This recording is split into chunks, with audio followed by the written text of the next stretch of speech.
Hello students, how are you? This is your trainer, SBR trainer Mustafa Mirchawala from Mirchawala's Hub of Accountancy. There is a very short current issue today I would like to discuss with you guys. And there is no guarantee because every time I teach a lot of current issues, even we have other videos of current issue I've already uploaded on YouTube. But this is an additional topic, and to be on the safe side we are doing this, but there is no guarantee. Yes, there is no article on accaglobal.com for this exposure draft yet, but to be on the safe side, it's just a 15-20 minutes current issue. So for the knowledge, you can keep it in your mind. Okay, right? So let's start. This is related to deferred tax assets and liabilities. Hope you remember you studied temporary difference. You studied temporary difference, remember? And you studied two types of temporary difference. One is what taxable temporary difference, and the other is what deductible temporary difference. Taxable temporary difference, when they are multiplied by tax rate, they results in deferred tax liability, and deductible TDs results in deferred tax asset, right? Or in simple terms, because of taxable TDs, your future taxable profit increases. That means you need to pay tax in future, and because of deductible TD, you get relief in future, right? Simple terms. That's why for deferred tax, for taxable TDs, you need to book deferred tax liability, and deductible TD, you need to book deferred tax asset. Now, students, be very careful. Years back, since years, tax department has given a recognition exemption. Tax department has given a recognition exemption. And what is that recognition exemption? Listen, as per recognition criteria under IAS 12, a deferred tax liability is not recognized on initial recognition of asset or liability with no P&L consequence. Listen, this is known as recognition exemption. Since years they have given. What is this? For example, you have bought an asset for cash. So you made the entry asset debit, you made the entry debit asset and credit cash, right? So in this entry there is no P&L consequence. There is no P&L consequences, so no need to book any deferred tax. No need to book. Standard says you don't need to book any deferred tax because there is no P&L consequences, right? They gave you one more example. There is one more example, and that is related to IFRS 16 lessee books, finance lease lessee books. Listen, hope you remember the finance lease. On the day one of finance lease in lessee books, you used to make this entry: ROU debit, right of use debit, and lease obligation, LO credit. Okay, so just think about this entry. In this entry, you are going to book asset on the one side and liability on the other side. And right now in this entry, there is no P&L consequence. So when there is no P&L consequence, you are eligible for recognition exemption. You don't need to book any deferred tax on this. You don't need to book any deferred tax on this according to existing IS 12, prevailing IS 12, which is going on. The third example, hope you remember when you guys were doing basic accounting, you were kids in F7 level or previous accounting level, you used to study compulsory disposal cost, or we call it decommissioning liability. So for example, listen, in decommissioning liability, on the day one, you used to make this entry: PPE debit and provision credit.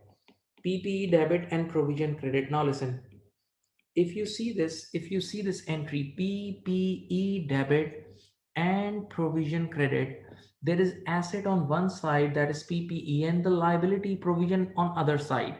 So listen to me, asset on one side, liability on other side. Right now there is no P&L. Nothing will go in P&L immediately. At initial recognition, there is nothing in P&L. So again, this will also qualify for recognition exemption, means you don't need to book any deferred tax liability on this. So this was existing IS 12. This is the recognition exemption. Student, read it again.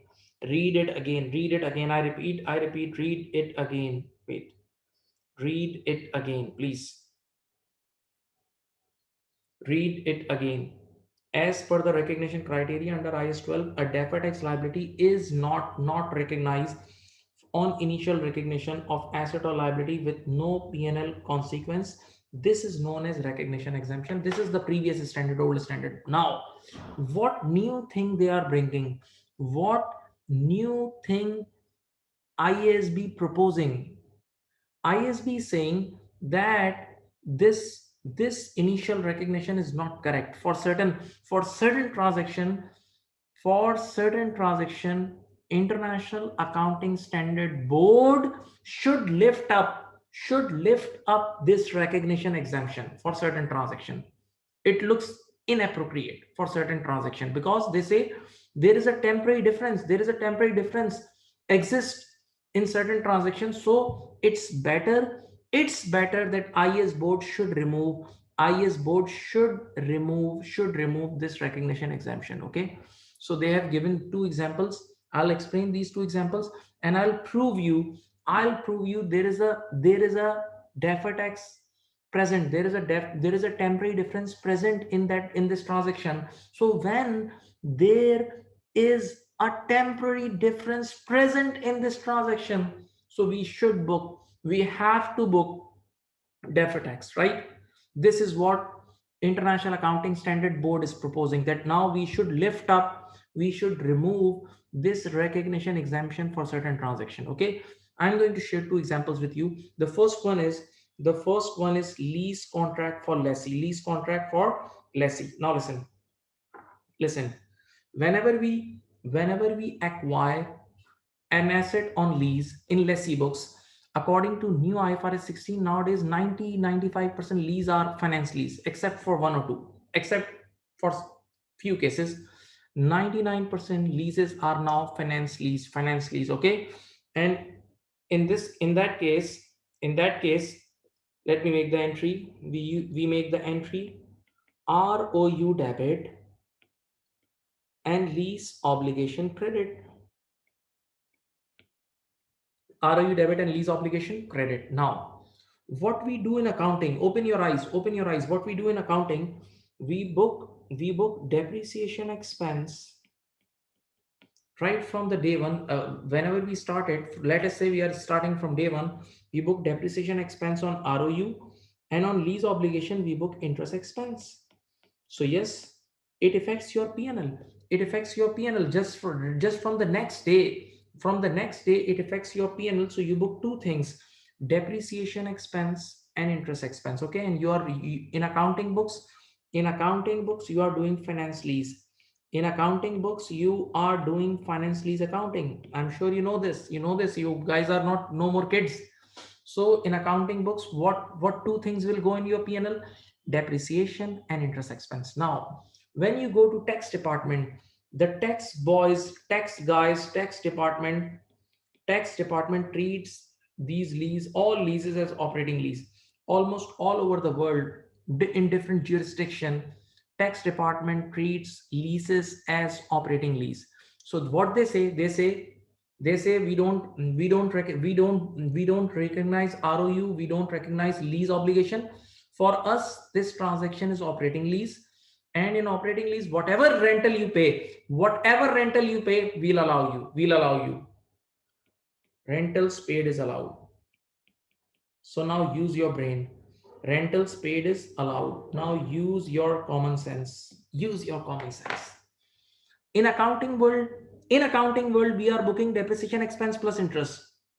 But when we go to tax department, they say we don't allow any depreciation or interest. But yes, we'll allow you whenever you pay the rentals. We'll allow you full rentals. We will allow you complete rentals. Complete rentals are allowed.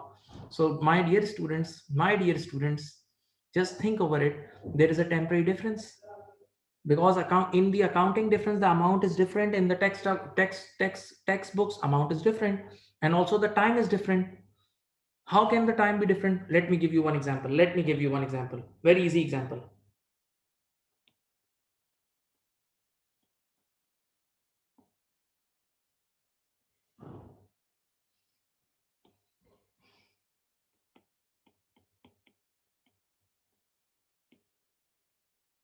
This is your accounting period, 1st January 21 to 31st December 21. Okay, and let us say you took an asset on lease on 1st April. You took an asset on lease on 1st April 21. Okay, and on the day one you made the entry ROU debit and lease obligation credit. Okay, ROU debit and lease obligation credit. Now just use your brain. When you have taken asset on lease on 1st of April 21, so that means you have used this asset in 9 months. In the first 9 months of this account, in the April to December, you have used this asset for 9 months. So when you are using this asset for 9 months, so obviously you need to book the depreciation plus interest expense for these 9 months. You need to book depreciation plus interest expense in accounting books for 9 months, right? But let us say you are paying rentals next year, 1 year in arrears. There is a possibility you pay rentals 1 year in arrears. So when you go to the tax department, when you will go to the tax department taking this depreciation and interest, they say, no, no, we don't accept this finance lease accounting, and we don't recognize these things, and we don't allow depreciation in an interest. So they won't allow anything now. But yes, they will say, listen, that next year we will give you relief when you pay the rentals. So there is a timing difference. Just use your brain. In the accounting books we are booking expense now. In the accounting books we are going to book expense now, but the tax department will allow in future. So see, this is a timing difference. So when there is a timing difference, why don't you book deferred tax? This is what IASB proposing. This is what IASB proposing, that there is a timing difference from day one. So why you guys are not booking deferred tax on it? That's why they are proposing to lift up this recognition exemption. This is what this exposure draft is. You just need a basic knowledge. You just need the basic knowledge, the game of this. That's it. Giving you 1 minute to think over it. Think over it. Just relax and think over it.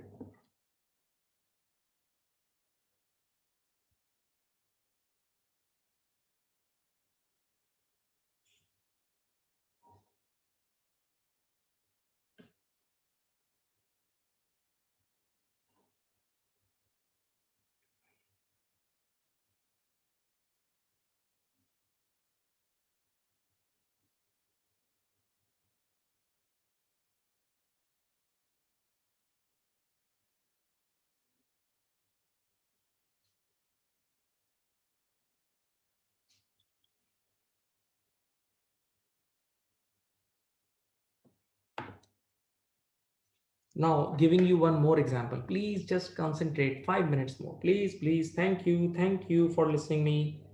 Decommission. First, read this as well. Giving you 30 seconds. Read this example as well. Read this example as well. Read this example. I have explained you in my own words, but you can read it.